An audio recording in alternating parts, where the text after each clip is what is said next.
গাছটার ডালপালা ছেটে দিচ্ছে দেখে একবার এক বয়স্ক ভদ্রলোক জিজ্ঞাসা করেছিল, এত সুন্দর গাছটার ডালপালাগুলো ছেটে দিচ্ছেন কেন? গাছের সৌন্দর্যটা তো নষ্ট করে দিলেন। গাছটা কেমন ন্যাড়া ন্যাড়া লাগছে।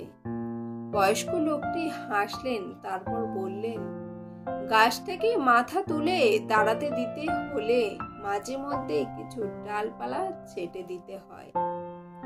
দেখবে এই গাছটায় কিছুদিন পর সরলভাবে ওপরে উঠে গিয়ে আবার ডালপালা মেলে দিতে পেরেছে।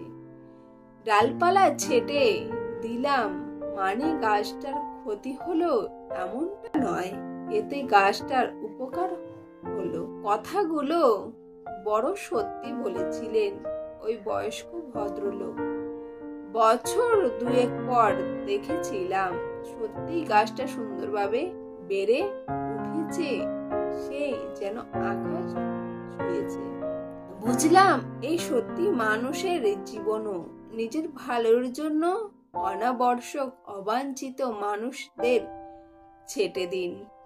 বাদ দেওয়া মানে সবসময় বিয়োগ নয়, বাদ দেওয়া মানে আপনার আগামী দিনের ভালো কিছু পাওয়ার যোগ।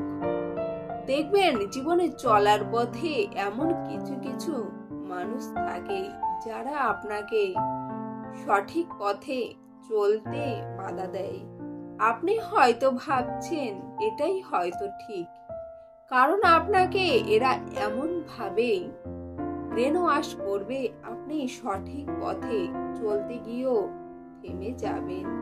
সেই সঙ্গে এটাও লক্ষ্য করবেন আপনার ভালো কিভাবে হবে সেই কথা আপনাকে বলবে না।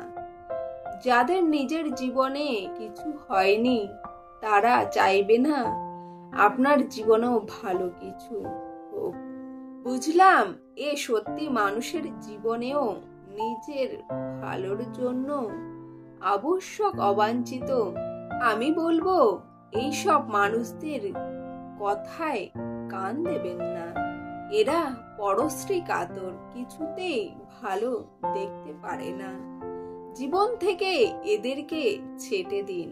লেখার শুরুতে বয়স্ক মানুষটি যেভাবে গাছের ডালপালা ছেটে দিয়ে গাছটাকে সরল সহজভাবে উপরে উঠতে সাহায্য করেছিল, ঠিক সেইভাবে জীবন থেকে কিছু গেল, কিছু বিয়োগ হলো মানে জীবন শেষ নয়, বরং নতুন করে শুরু করার আগাম পূর্বাভাস।